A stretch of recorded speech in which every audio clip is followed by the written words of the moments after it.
일주일에 2회 미만 배변하면 의학적으로 변비로 진단한다. 하나, 둘, 셋.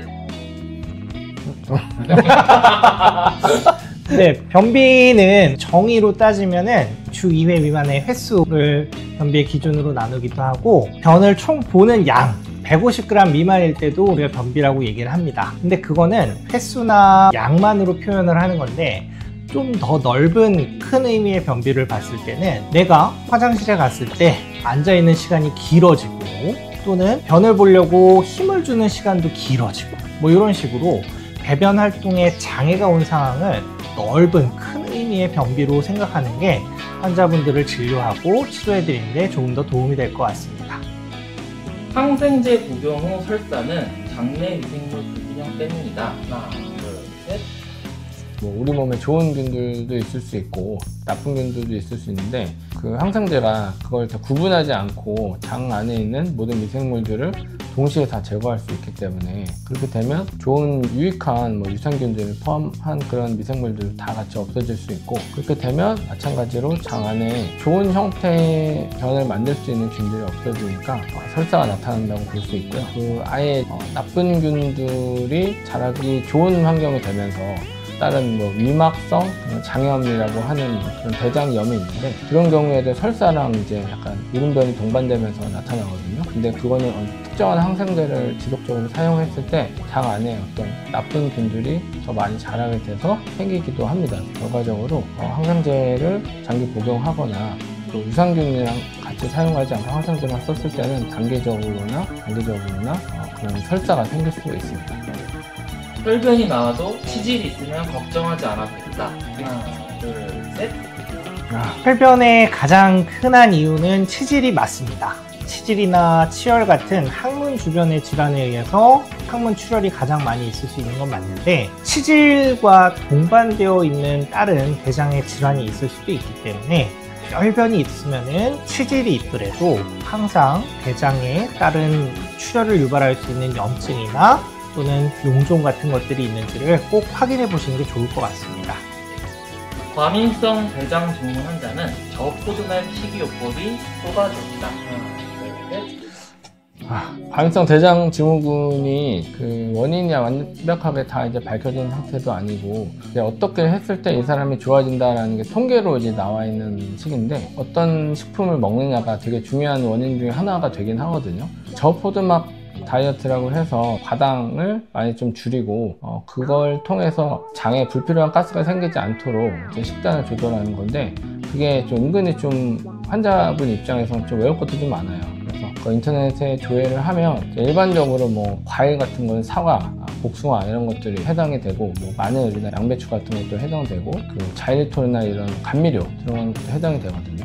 그런 것들을 좀 조심하실 필요가 있고, 효과적으로는 포도막 이제 식사를 하는 것과 안 하는 것에 크게는 30%에서 50% 이상 차이가 나기도 합니다. 사람마다 좀 편차가 있긴 한데 어느 정도 효과가 있는 건 맞으니까 증상이 있는 분들은 시도해 볼 만합니다.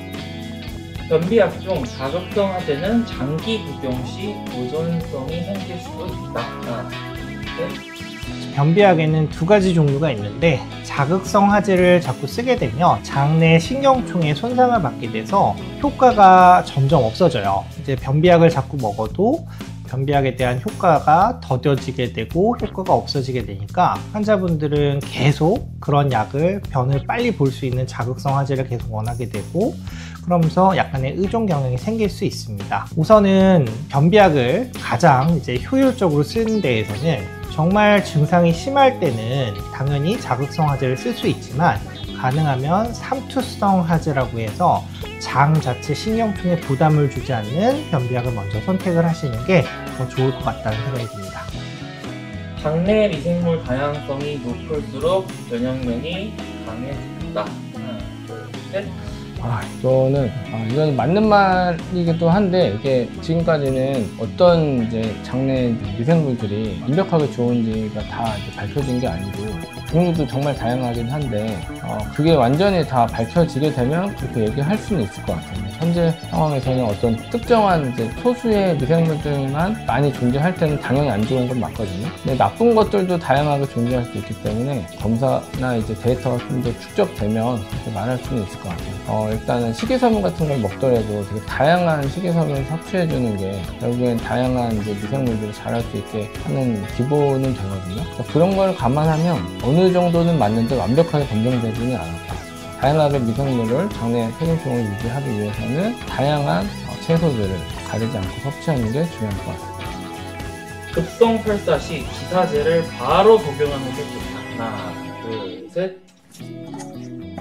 이제 급성 설사에도 다양한 원인이 있을 수 있을 것 같은데요. 세균성 장염, 어떤 염증을 만드는 세균이나 바이러스 또는 여러 가지 원인에 의한 감염성 장염이 있을 것 같고요. 그 외에도 그냥 단순한 독소를 먹어서 생기는 흔히 얘기하는 식중독도 있을 수 있고, 또는 먹는 음식이나 종류에 의해서도 급성설사는 생길 수가 있습니다. 근데 세균성 장염이라든지 뭔가 심각한 염증이 있을 때 상황에서는 지사제를 바로 쓰는 건 별로 도움이 되지 않을 것 같고요. 그 외에 뭐 흔히 얘기하는 식중독이나 독소에 의한 장염들, 아니면은 그 외에 다른 원인에 의한 급성설사일 때는 지사제를 쓰는 게 도움이 되기 때문에 그때그때 담당 선생님의 진찰을 통해서 지사제 여부를 결정하는 게 좋을 것 같습니다.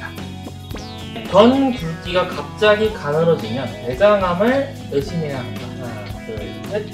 대체 이거 뭐 막 의심해야 한다, 할 수 있다, 뭐 이런 식인데, 갑자기 변 굵기가 가늘어지게 되면 그 원인이 좀 다양하죠. 그 중에 하나가 이제 대장암일 수도 있으니까. 근데 대장암은 진행돼서 만약에 변의 굵기에 영향을 줄 정도로 부피가 커진다고 하면 갑자기란 표현은 좀 아닐 수도 있어요. 진행되는데 시간이 당연히 이제 꽤 걸릴 수 있기 때문에 갑자기 나타난다고 하면 물론 대장암도 가능성이 있겠지만 다른 원인들, 뭐 치질도 그저 원인이 될 수도 있는 거고, 뭐 먹는 식이섬유 아니면 먹는 양 자체가 적어지면 전체적으로 변의 총량 자체가 줄어들기 때문에 그냥 가는 게 나올 수도 있거든요. 그런 것도 영향을 줄 수 있으니까 너무 걱정하실 필요는 없지만 그래도 꼭 전문의와 상담을 해서 검사할지 여부를 결정하는 게 좋을 것 같습니다. 호흡행만감은 소장 내 가스 바다가 주요 원인이다. 하나, 둘, 셋. 김 원장님이랑 저랑 의견이 갈린 게 아마 주요 원인이다 에서 약간 걸릴 수도 있을 것 같은데, 맞습니다. 배 소장에 가스들이 차서 복부 팽만감을 느낄 수 있고요. 그 외에도 김 원장님께서 생각하는 것처럼 역류성 식도염도 복부 팽만감을 느낄 수 있고, 변비도 마찬가지입니다. 이런 식으로 장내 활동, 장내 운동을 저해할 수 있는 여러 가지 원인들에 의해서 복부 팽만감을 충분히 느낄 수 있고, 그 원인은 좀 다양하기 때문에 단순히 가스가 찼다가 아니라 다른 원인들, 변비가 생겼을 수도 있고, 또는 그거를 만드는 여러 가지 이유들이 있지 않습니까? 정말 변비를 만드는 원인인 장내 어떤 용종이나 나쁜 것이 생겼다든지 다른 이유들도 같이 다 생각을 해봐야 될 것 같습니다. 본인은 이렇게 해놓고 내 설명을 다 해줘서 저도 할 말이 없어요. 아니, 내가 한번 다 해줬어. 줄고 난 다음에 김 원장님 말이 맞는 것 같아서 제가 땡큐. 저는 뭐 이게 맞다고 생각합니다. 좋은 말입니다. 맞아요. 김 원장님 갑자기 맞아요. 나도 들고 나니까 그게 아닌데